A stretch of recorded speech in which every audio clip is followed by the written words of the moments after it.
Bienvenue à Mille et une cultures, votre émission sur la diversité culturelle. Dans cette émission, en voyage, on vous amène à Dakar, au Sénégal. On rejoint la délégation générale du Québec à Dakar avec M.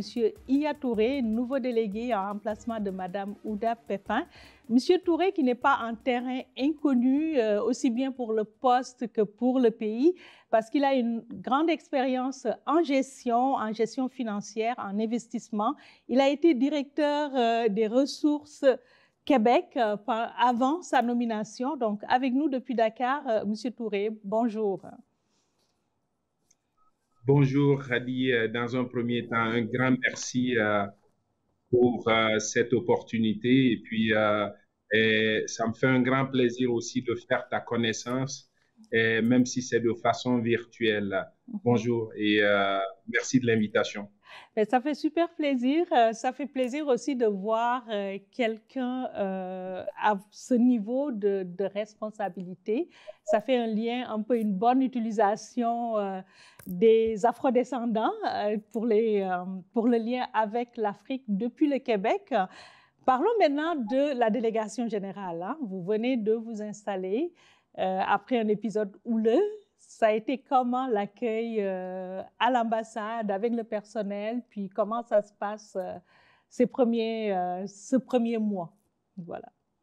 Oui, mais merci de cette belle question. Écoutez, moi, j'ai officiellement pris fonction, Khady, le 15 décembre dernier. J'ai fait une visite de familiarisation. Je suis venu passer une semaine ici. Je tenais beaucoup. Et malgré que j'étais encore en fonction chez Ressources Québec où j'étais vice-président, j'ai arrêté le 14 décembre et le 15 j'étais à Dakar où j'ai pris officiellement fonction, rencontré les employés. Donc une première semaine de familiarisation qui était honnêtement excellente. Les gens, l'accueil fantastique, les employés. Je reviens un peu, les gens me disaient qu'il y a un vent de fraîcheur. Je suis passionné par l'Afrique, je suis passionné par l'investissement, le potentiel économique de l'Afrique et les Africains aussi. C'est un peuple généralement très accueillant et le Sénégal, on appelle ça le pays de la Teranga. L'hospitalité est fantastique. Donc ça va, la délégation maintenant, ça va bien. On est en train de compléter au niveau du personnel le recrutement. Donc, d'ici quelques semaines, ça va être derrière nous. On a une équipe renouvelée, une équipe jeune qui croit que le Québec est la nation qui peut faire la différence présentement en Afrique parce que vous allez le voir, Khady, je ne sais pas depuis quand vous avez quitté le continent africain ou le Sénégal. Une vingtaine d'années environ. À une vingtaine d'années. Oui, voilà. Regarde, mais je vous le dis, le Québec est aimé ici. Je l'ai dit en blague, mais il y a beaucoup de vérité là-dedans. Il y a autant de sympathisants canadiens ici, l'équipe canadienne de hockey, qu'à Montréal. Donc, ça vous dit, ça vous en dit beaucoup. Oui, c'est ça. Le Québec est bien aimé au Sénégal. OK. Et une équipe, j'imagine, à l'image du Québec, donc très diversifiée, que vous avez dû présenter à la ministre des Affaires étrangères. J'ai vu que vous avez présenté récemment votre lettre de mission, c'est ça? Voilà. Oui, tout à fait. Vendredi dernier, parce que c'est un process qui est quand même très long. Et quand vous venez, même moi, je n'étais pas familier à ça parce que c'est pas dans mon background. Mais quand vous arrivez dans un pays, vous jouez sur la scène diplomatique, ben, il y a un protocole à suivre. Et j'ai eu la chance de rencontrer le directeur du protocole et puis après ça, ben, ça suit son cours. Et c'est vendredi dernier que j'ai eu l'honneur et le plaisir de présenter, d'avoir ma présentation auprès de la ministre des Affaires étrangères, son Excellence Aïssata Tall Sall. C'est très bien, vraiment une femme dynamique.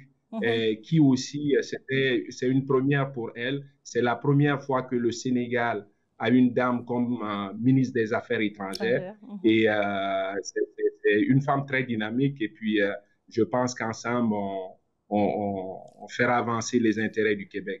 J'ai aucun doute là-dessus. Voilà. Parlant des intérêts du Québec au Sénégal, les intérêts que vous représentez, quels sont les champs d'intervention en fait de la délégation? Puis, quelle est votre mission réellement au Sénégal? Très bonne question. Au fond, les délégations du Québec, que ce soit au Sénégal ou ailleurs dans le monde, c'est le prolongement, la suite des compétences constitutionnelles du Québec qu'on a au Canada. Donc, c'est la même chose qu'on fait à l'étranger, que ce soit le domaine économique, que ce soit le domaine culturel, l'éducation. Donc, c'est les mêmes choses qu'on fait à l'international. Une délégation, qu'est-ce que ça mange l'hiver? On est en hiver au Québec, donc permets-moi de faire référence à ça. Qu'est-ce que ça mange en hiver, une délégation ou un délégué? C'est le premier représentant officiel du Québec dans un pays donné. Donc, il faut concrètement s'assurer que nos relations bilatérales, tu supportes nos relations bilatérales, et on fait le suivi de ces relations bilatérales. Il faut être connecté avec les autorités ministérielles, les cabinets ministériels, et au fond, toute la classe politique et économique d'un pays donné, tu es en contact avec ces gens-là. Pourquoi? Parce que à un moment donné, tu as nos entreprises du Québec qui veulent faire affaire sur un territoire donné. Et toi, ton rôle, c'est de faire le pont entre cette entreprise ou nos institutions québécoises qui ont un projet dans un pays avec les autorités. On est des facilitateurs. Et des fois même, je me considère comme un chef d'orchestre parce que j'ai beaucoup de choses. Je dois être partout, m'assurer que la firme québécoise ou l'institution québécoise qui se déplace, qui vient ici, qu'elle soit assistée de tout bord, tout côté. Qu'elle n'ait pas posé diverses questions. Est-ce que j'ai rencontré les bonnes personnes? Nous, on s'occupe de ça. On va faire en sorte, quand vous venez ici, vous avez un service que les Anglais pourraient dire un service VIP. Parce qu'on est très bien. C'est vraiment ça notre rôle. Voilà. Donc, une mission, puis le rôle d'un chef d'orchestre qui va être important, j'imagine, pour le plan d'action, pour la relance des exportations du gouvernement québécois. Comment la délégation générale du Québec à Dakar intervient dans la mise en action de ce plan? Quels sont les éléments que les exportateurs québécois devraient surveiller en Afrique de l'Ouest, d'après vous? OK. Ici, je pense que c'est une question très importante et puis il faut vraiment mentionner le leadership du gouvernement pour avoir mis 500 millions à la disposition de nos entreprises. La délégation, son premier rôle, c'est de s'assurer que l'information soit relayée partout pour que les gens savent qu'il y a des ressources financières disponibles pour les aider dans leur mission vers le continent africain. Et on propose aussi de l'accompagnement personnalisé. Ça, c'est hyper important. J'en parlais, le service VIP qu'on pourrait donner est important quand vous vous déplacez dans un marché comme le marché africain. Et on va réaliser aussi des activités promotionnelles, des événements pour sensibiliser nos entreprises québécoises des opportunités qui existent sur le marché africain. Et aussi, on va être le pont entre les entreprises sénégalaises, les institutions sénégalaises qui ont des projets, qui ont des besoins particuliers, mais qui cherchent l'expertise pour réaliser ces projets-là. Et on fait le pont avec les entreprises québécoises qui ont cette expertise et on les met ensemble pour un partenariat potentiel. Donc, on ratisse très large et je pense que ce 500 millions, l'objectif qu'on a, il est très clair, c'est de faire en sorte que les exportations représentent 50% du PIB québécois. Donc, c'est un défi, mais je pense que ça vaut la peine, surtout dans le contexte de la relance post-Covid. Les délégations doivent être très actives, très dynamiques sur le terrain pour pouvoir livrer la marchandise. OK. Quand on parle du Canada ou du Québec vers l'Afrique, on pense automatiquement mine ou énergie, hein. Puis je sais que vous n'êtes Oui. pas dépaysé parce qu'à Ressources Québec, où vous étiez vice-président, c'était le secteur dont vous étiez en charge. Est-ce que c'est les seuls secteurs à explorer en Afrique de l'Ouest ou il y en a beaucoup d'autres là? Oui, excellente question, Kadi. L'Afrique est pleine d'opportunités, peu importe le secteur. Et c'est sûr que les ressources naturelles ou extractives, c'est nos champions qui sont déjà là. On s'en sert comme levier. Mais vous avez le secteur des infrastructures, et vous avez le secteur de l'énergie, et vous avez le secteur agricole. Et on parle du numérique, de l'éthique. Tout est à faire ici. Et puis, si vous me permettez, Radi, je vais partager quelques données, puis vous allez très bien me comprendre. D'ici 2050, la population africaine va doubler. On va être plus que 2 milliards. Plus que 2 milliards. Le taux d'urbanisation va être plus que 60%. Imagine-toi cette population-là. Il faut des infrastructures, il faut de l'énergie, il faut des maisons. Il faut créer des jobs pour ces gens-là. Il faut les nourrir. Donc, il y a des opportunités. Quelqu'un qui est visionnaire, il faut toujours garder ça en tête. Les besoins sont là et les opportunités aussi. Donc, le Québec peut jouer un rôle important dans ce sens-là. OK.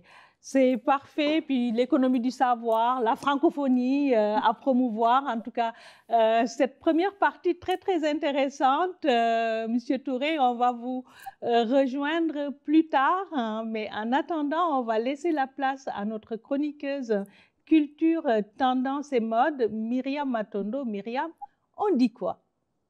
C'est le temps des sucres et donc à partir du 25 mars jusqu'au 2 mai, Voyage Intégration Montréal vous propose des journées cabane à sucre et tir d'érable. Des petits groupes à l'extérieur autour d'un feu. Ils vous invitent à profiter de la saison des sucres. Les informations sont sur leur page Facebook où vous pourrez aussi les contacter par courriel. Si vous préférez vous sucrer le bec à la maison, macabanealamaison.com vous propose des menus diversifiés sous forme d'une boîte repas avec tout ce que vous pourriez trouver sur une table directement à la cabane. Vous pouvez vous les procurer chauds pour emporter ou en version congelée à réaliser vous-même à la maison.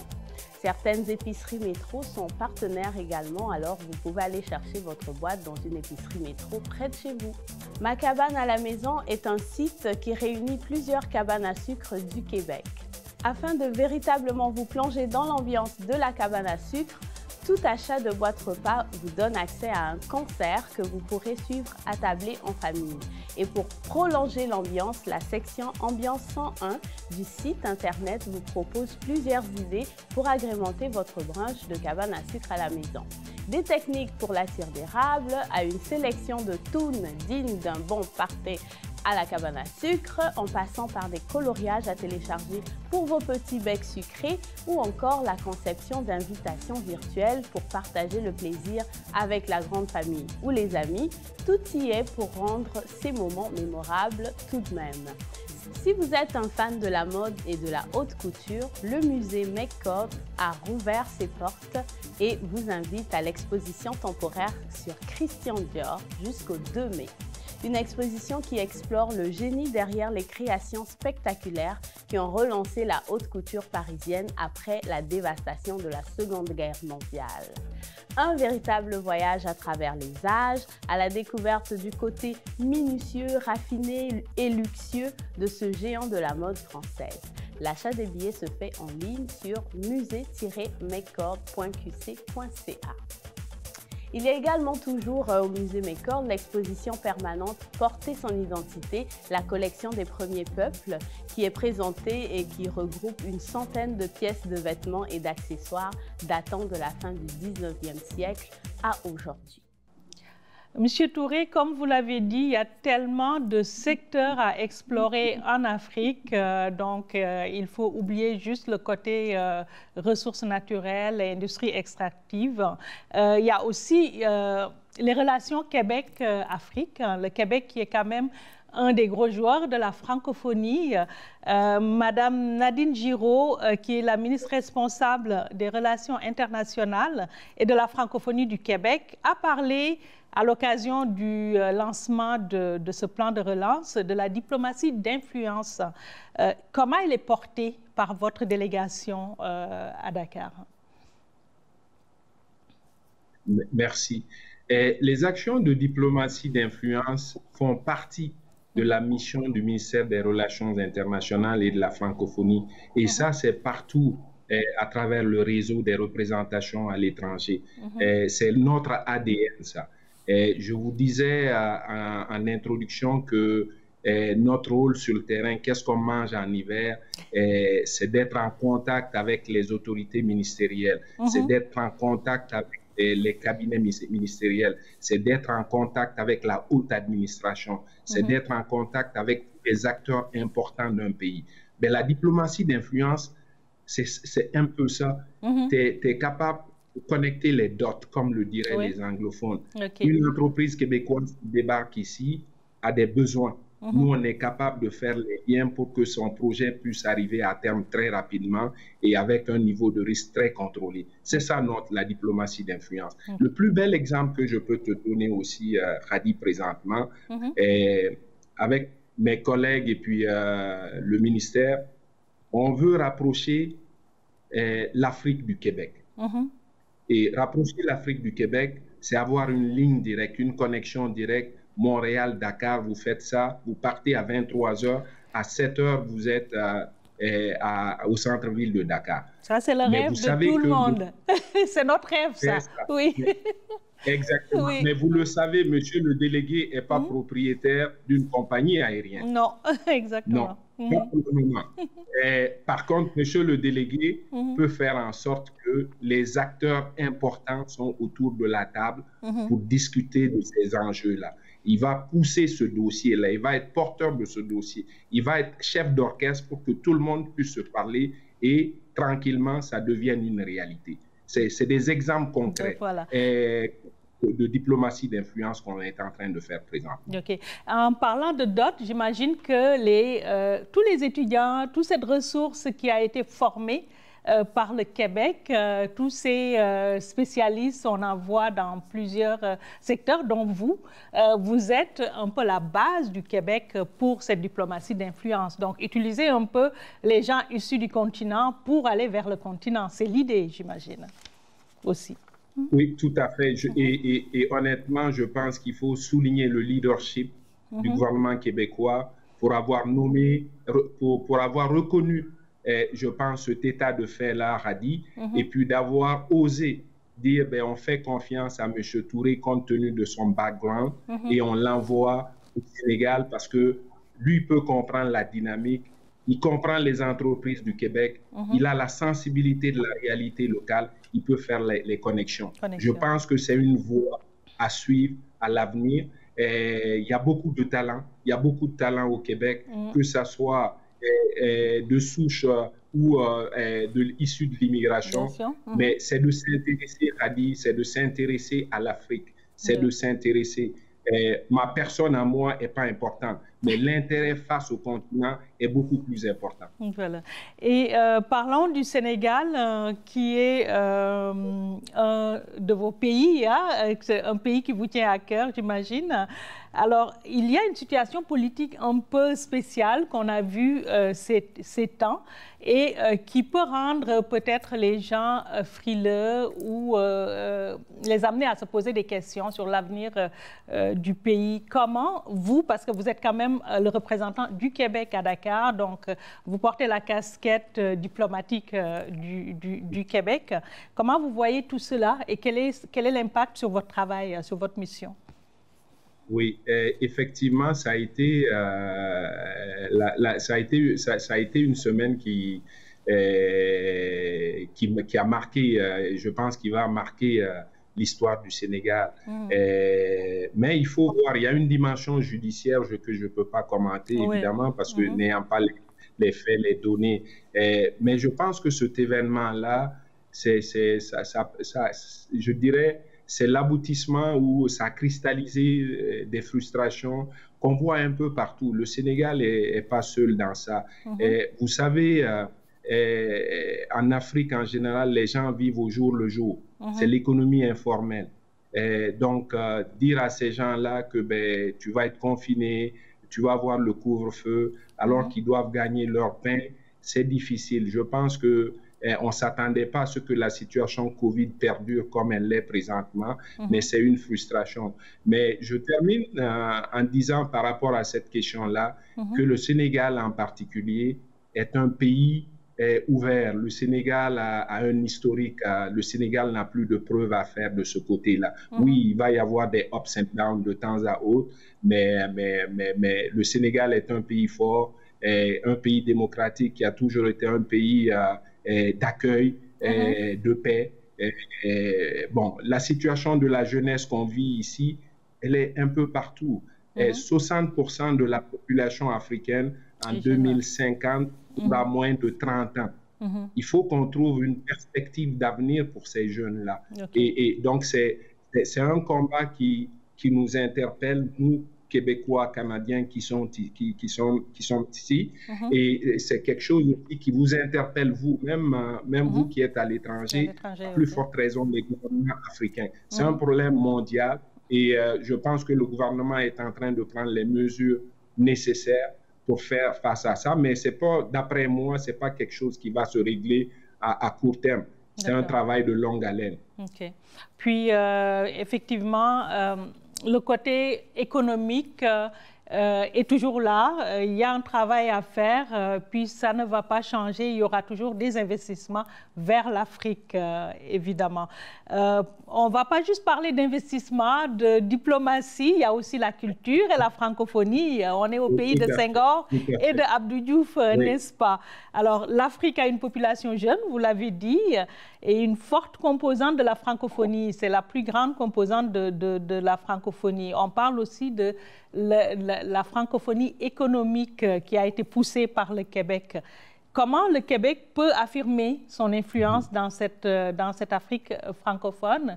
Et vous, sur quoi vous vous appuyez pour pouvoir l'étendre? Oui, merci Radi. Juste un petit rappel.